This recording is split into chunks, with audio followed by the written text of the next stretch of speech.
Hello, everyone, and welcome back to 4pixels. Kime and Coco are here with our guests Buttons and Layfilet, and we are And the continuing. ghost. And the ghost, the lover. Buttons had something that she wanted to talk about. Right. So I can't Ooh. remember if we've talked about this earlier, and I'm not sure who in the group already knows about this person. But have any of you heard the tale of Madame Lalaurie? No. No. Madame Delphine Lalaurie was a New Orleans socialite and heiress who married 3 times. I think the first 2 of her husbands died either naturally or there's like rumors or suspicious causes, but that's not actually important for the story.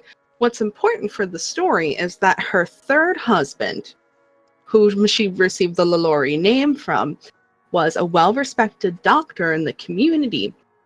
And before a fire in 1834, 35-ish, she was considered to be a paradigm of a socialite woman. She did stuff for, like, that was considered goodwill. She was known for freeing 2 of her slaves, etc., etc. But when a fire occurred at her mansion in the French Quarter in the late 1800s, well, early 1800s, middle 1830s, she was discovered to have kept slaves in her attic and had tortured them under medical experiments Hmm. to the point of death. Damn. The reason that I bring this up is I'm kind of wondering if Lady Charlotte is not the paradigm of society that has been presented, and hence why all of the good things she did were attributed to her parents. That's a interesting point. Yeah. I occasionally have those. They are rare. Occasionally. They are rare, but they exist. Huh. Well, That's all I had. Marathon buttons. maybe we Well, shall with that, find let's out. keep going. It's simply too much to take in all at once. I should have asked for someone's help. Now I'm at a dead end.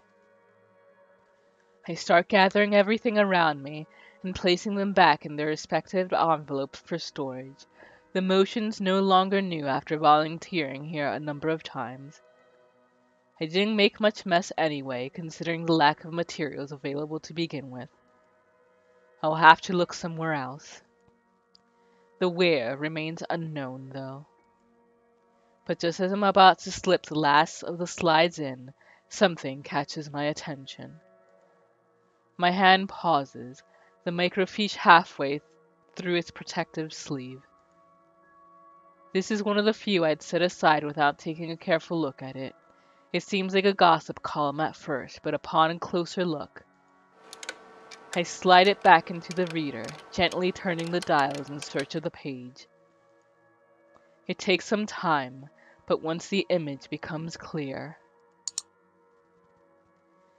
They must have had this drawing commissioned for this announcement. Ermengarde Air announces betrothal. I don't doubt it. The details are far more intricate. They're likely closer to how they might have appeared at the time. They're both recognizable this way, closer to those paintings I've seen in the mansion.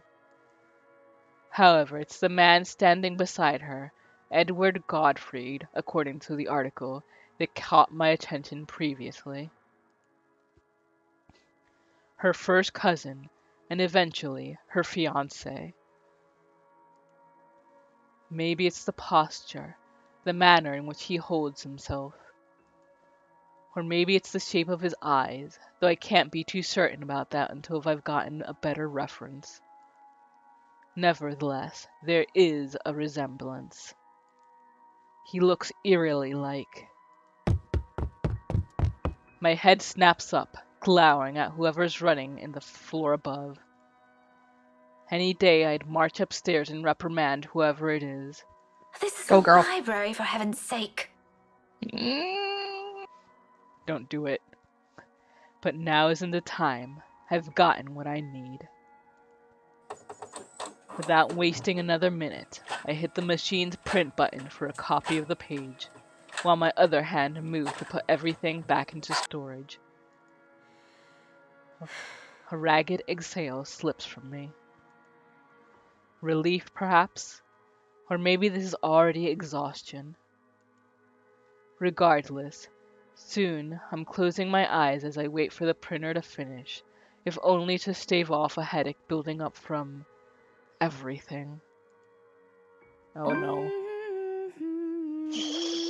Sometime I've even began humming the same song again, for comfort. Despite my doubts about this, despite all the tension in my shoulders, this may be a small find, but at least I can start somewhere. We can start somewhere. There's a way out of this. I know it. The printer sputters to a halt. I bet it printed out letter, didn't it? However, its sound isn't what makes me snap my eyes open.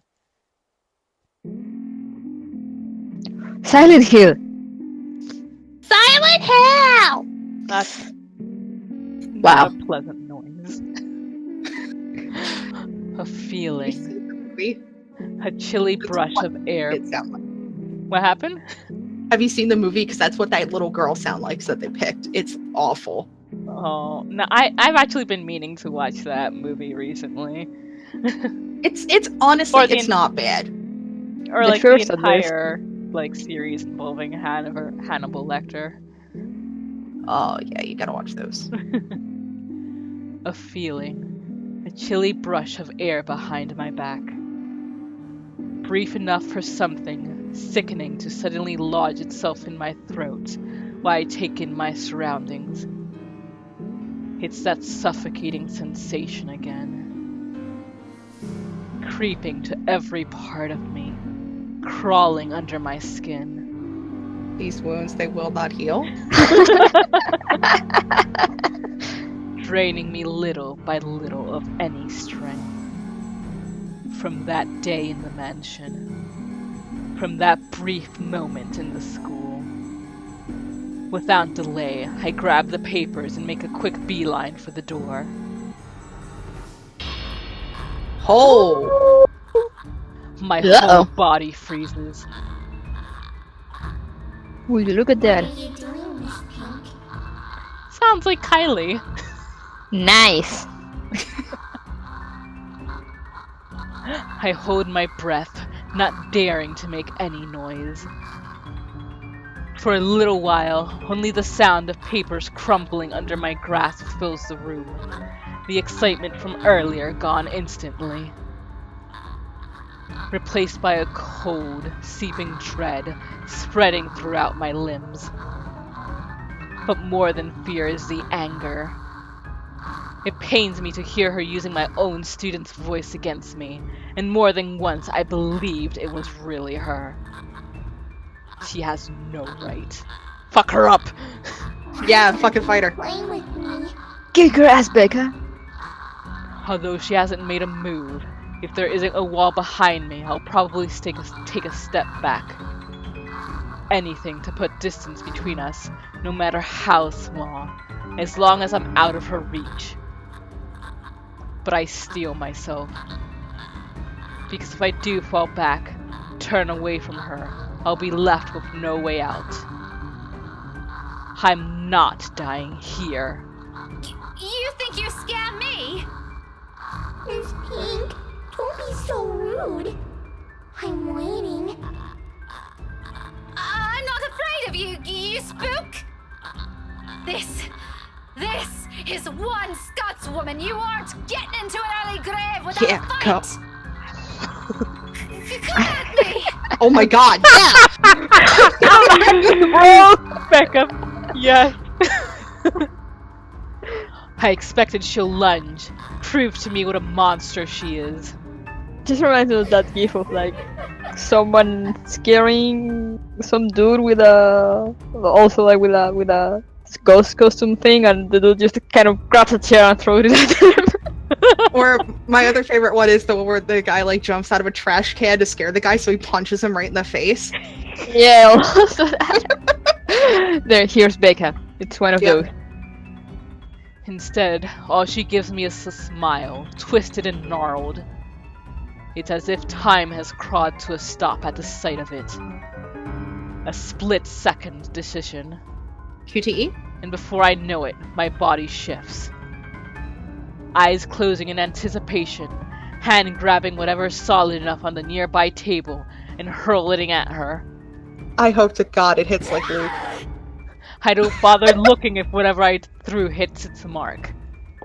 I run, as fast as my legs can carry me, despite my heart threatening to burst out of my chest.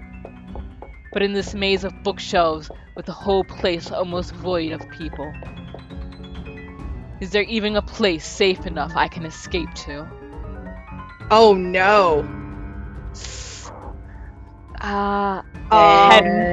I am leaning for head towards the door because we heard something upstairs. See, that's why I wanted to say head upstairs, because you'd be guaranteed to run into other people. But Oh god. And also, all of my picks have been wrong. Let's remember that. Also, was what she think she heard upstairs? Was it really that, or was it like the girl scrambling on the floor on the roof? see, that's Oh, what that's I fucked up. assumed. I assumed that it was her. Oh, that's fucked up. I guess the door then?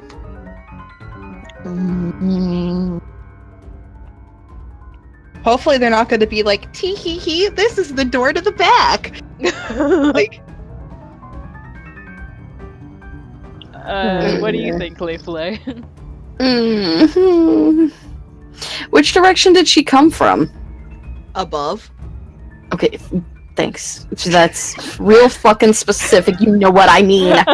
You legitimately can't tell. Okay, so we don't know if she came from the direction of the stairs or the direction of the door. Right. Well, Becca said she was heading towards the door, and that's when she appeared. So it's But hard we to also- say, because she was on the ceiling, so she might have just not noticed her. But judging from the backdrop, the way to go upstairs is the same way as the exit. Yeah. I don't think there'd be an exit upstairs, though. Unless Through you're in the the window? basement. Through the window. See, that's what I thought, is that, like, this area was down in the basement of the library, because this doesn't look like what we saw earlier with Marianne. Wasn't it like the second floor? I Or thought am I she just mentioned- mixing? No, I thought she mentioned it was on the second floor. Yeah, she's on the second floor. So upstairs potentially is the roof, and that would definitely lead to Becca falling to her death. So- Yeah, oh, Door. Yeah. All right. Yeah. If there's one, it's out of this room, out of this place, as far away as anyone can get from her. I can think about the rest of what I can do after I'm outside, when there are other people I can ask for help. When she's not chasing me after me like this. There's no hesitation in my steps as I race for the restricted section's door, head downstairs, and barrel straight for the library's exit. Towards safety and a desperate bid for my life, library rules be damned. I can no longer hear her behind me, but I'm not taking any chances. I'm scared. A breath almost escapes me as I near the door. Becca is the epitomization of the Hermione quote of, "You could have very nearly got us killed or worse, expelled." A little more. I don't trust this. When out of nowhere, a library cart careens from a blind corner and slams into my sides. Ouch! My back hits the floor with a hard thud, the impact completely knocking the breath out of me. The copper tang of blood gradually spreads over my tongue as I fight to get my bearings back. Oh shit, oh shit, oh shit. I force myself to move, even with the excruciating pain coursing through my limbs. The exit's almost there, If only I can. But there's no moment's respite. Oh shit! The next thing I know, there's a heavy weight atop me, and cold digits slide around my neck, tight like a vice, pressing close in, heaving me, leaving me gasping for air.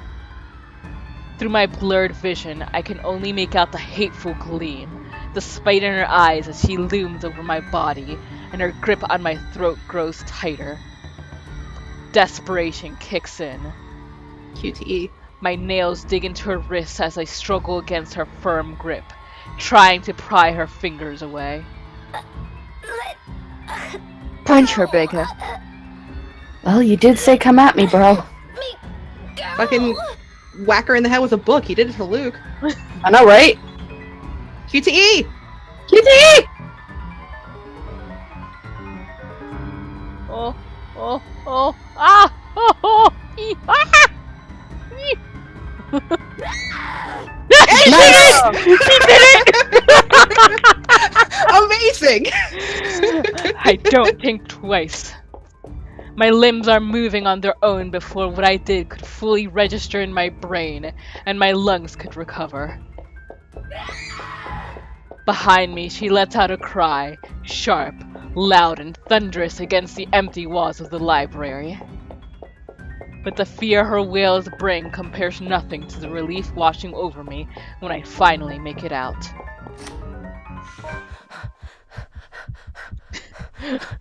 Done out by a book. Yep. Damn! Becca's something else.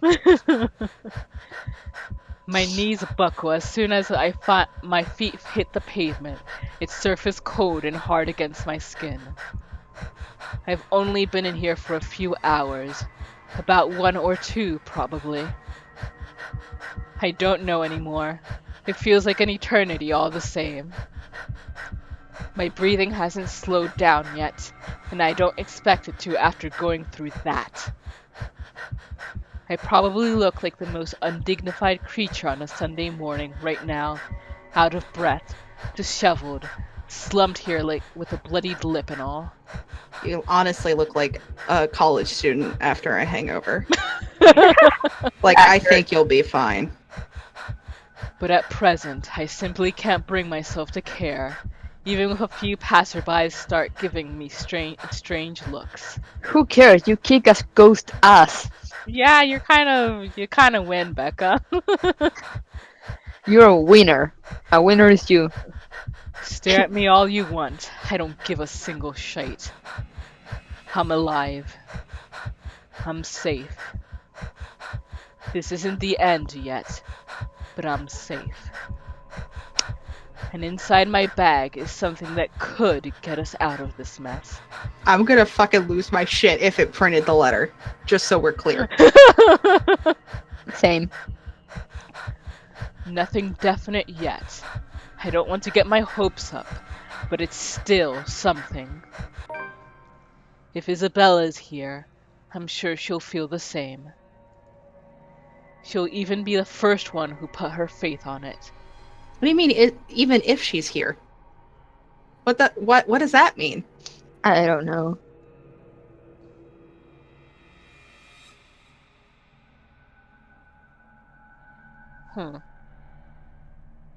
I wonder if that was supposed to be if Isabella was here, I'm sure she'd feel the same. I think that's what Yeah. it was supposed to mean. Yeah. Accidental present tense. Wherever this will lead us is a victory on its own. Now all that's left is to find the others, the rest of us trapped in this bloody nightmare.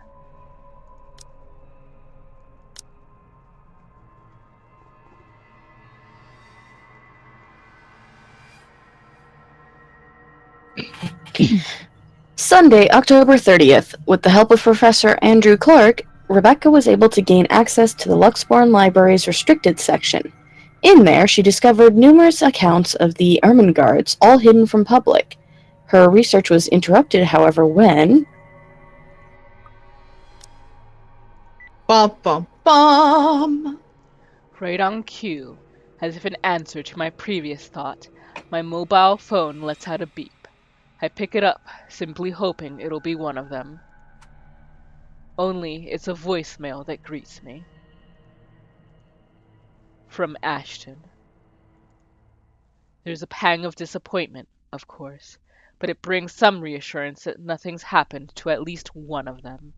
Hey, Becca, call me back when you're free. We need to talk. ASAP.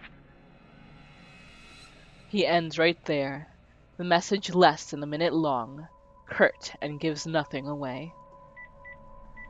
I let it ease my worries, regardless, and do as he asks. Because this, too, is another triumph for us. One less thing to worry about.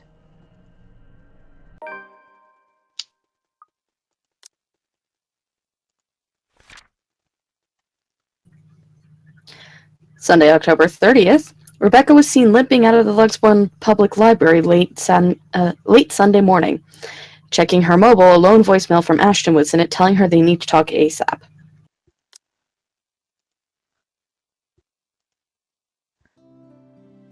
Damn!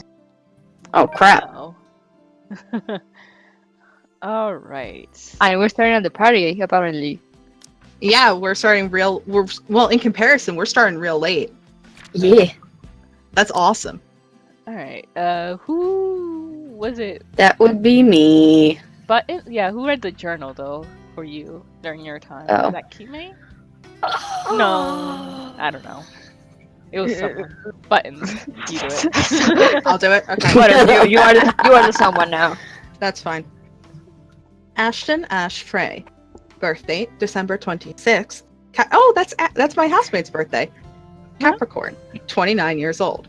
Of Height- course he's a fucking Capricorn. Of course he has the same fucking astrological sign as me, fucking douchebag. Oh, wow. Capricorns are Hey. assholes. Listen, at least you aren't literally Marianne. Capricorns are all assholes. It's a known fact, so deal with it. Height, 5 foot 5 inches, 164 centimeters. Occupation, detective inspector. Oh, he's not so Nationality, American Japanese. Oh, this is interesting. Religion, Christian, but non-practicing. cool. Education, bachelor's degree in forensic science. Likes Hayaki ice cream. Shirley. Ophelia. Who's Ophelia? Who's Shirley? Shirley's the car. Alright. Another car, Probably maybe? his phone. That would be hilarious. Old-timey action movies and thrillers. Kart racing, jazz and swing, Sherlock Holmes, justice.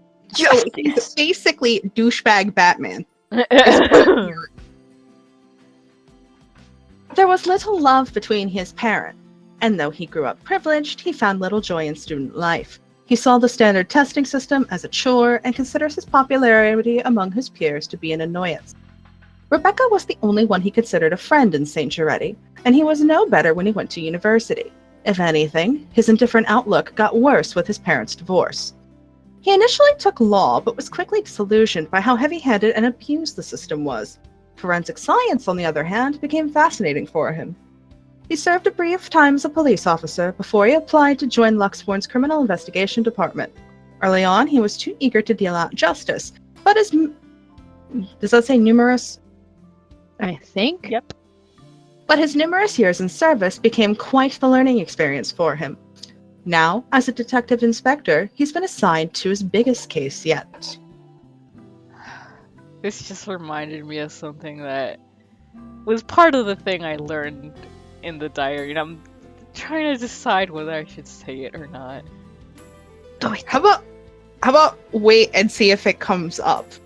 Okay. Because I they've been will. doing a pretty good job about like alluding back to stuff that happens in the diary. So I wouldn't be surprised if it comes up at some point. True. Alright. Parties have never been really my thing.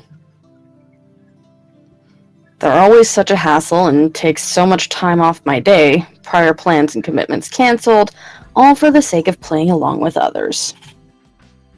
Welcome everyone.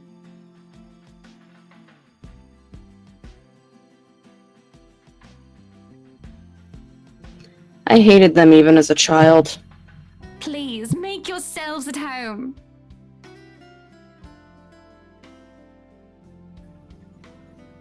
But Mom often insisted. She'd slick my hair back, put me in one of those stuffy dinner jackets, and if there were any other children around, urge me to make friends. Never mind how utterly loud or tedious it was all for the sake of keeping up appearances. To some extent, lies have already surrounded me long before I've chosen what I want to do with my life.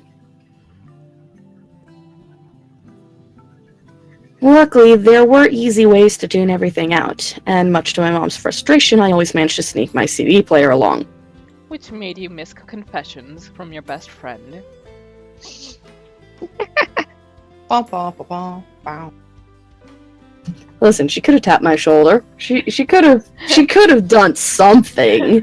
True. I kept to myself and to my music, had my own little world. Until I learned to observe.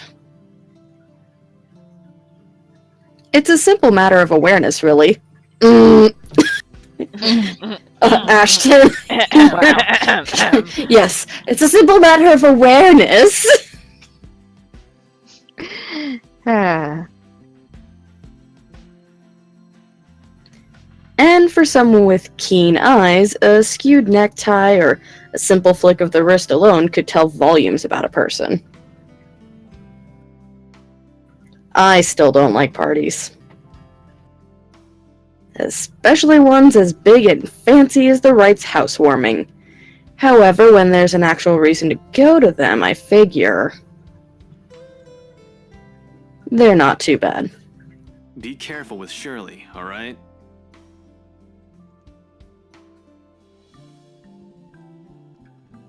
Besides, like it or not, it's all part of the job. I'm here on a mission. Fucking called it.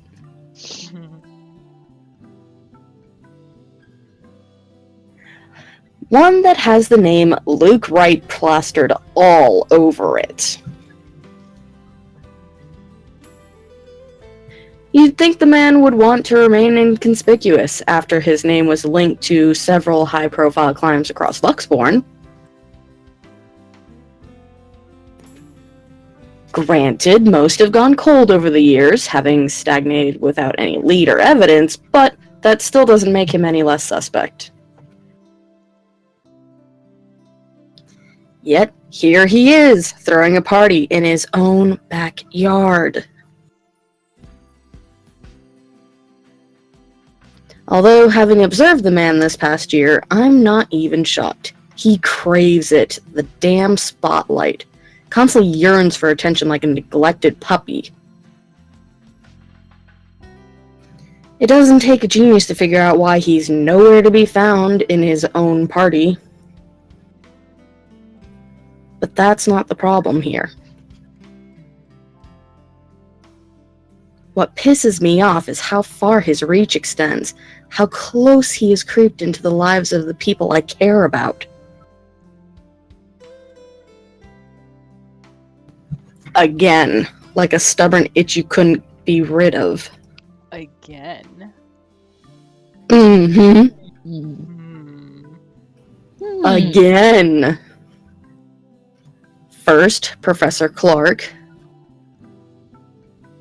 Then there's Isabella.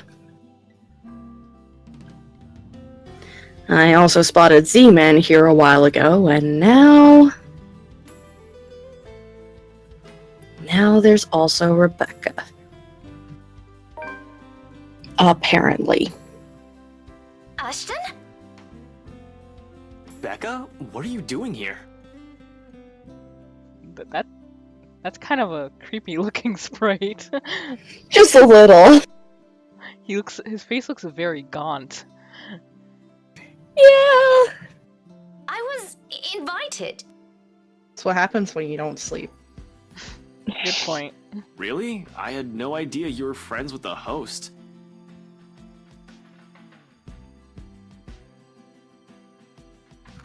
That explains things, and makes this difficult all the same.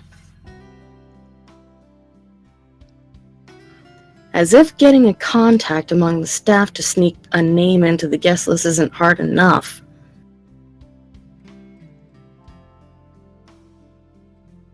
The guy almost ditched me last night and might have placed another setback on my investigation if it wasn't for my generous tip. Really? Giving blowies in the back of a car, are you, Ashton? Hey, it's one way to get your name on a list. Maybe not a list you want to stay on. Then, here comes Rebecca, another person to mind. Well, it's my parents, actually. But that's beside the point. You know, What you are wouldn't have to doing mind her here? if you just You told her the hate truth. parties. True. I still do. I'm just here on behalf of a friend. A necessary lie. I can't bring my own friends into this any further than what they've found themselves in. Because if Luke writes so much as harms a hair on either Zach's or Rebecca's heads, there will be hell to pay. Worrying about Isabella's brief dealings with him is stressing in itself already. I doubt he'll attempt anything in front of other people, though. It would tarnish his glorious reputation, and he values appearances more than anything. That doesn't necessarily mean he isn't capable of it, more than, in fact. And on the off chance he does something,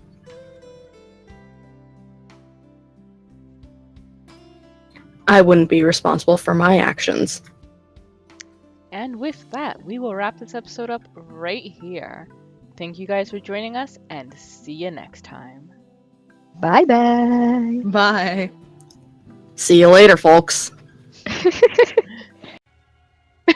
Oh no! So what are we supposed to do? I have no idea. Talk to the bear and die, probably. Oh. Can't we use something? Oh. Oh, right there in the corner. Right in the corner. No. By the books. That's where. One more down. Oh, one in the more middle. down? Yep. Do you see it? No. That's a sorry. What? It looked like there was something there. Okay. Sorry. No, it's okay. Let's examine it more thoroughly. Wonderful.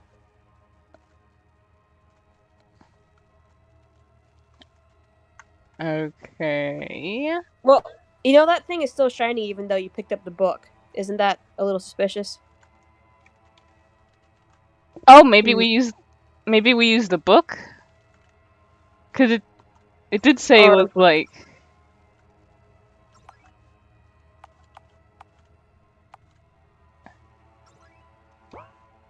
It says it's super heavy. Maybe you throw the book at the bear. But I would also point that out because maybe there's something there too after you trigger the weird chase. Maybe there's something else there too, in that little spot. I don't know. Alright. At least the bear's slow. Yes. Kind of. No. Okay.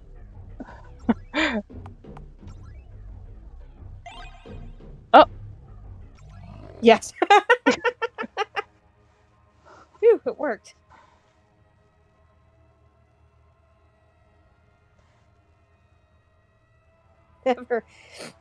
Never underestimate the power of words. So, guys, if you're ever in the forest and a bear starts chasing you, just throw a book at it. It'll work. Oh my god! Are you What? No! Oh.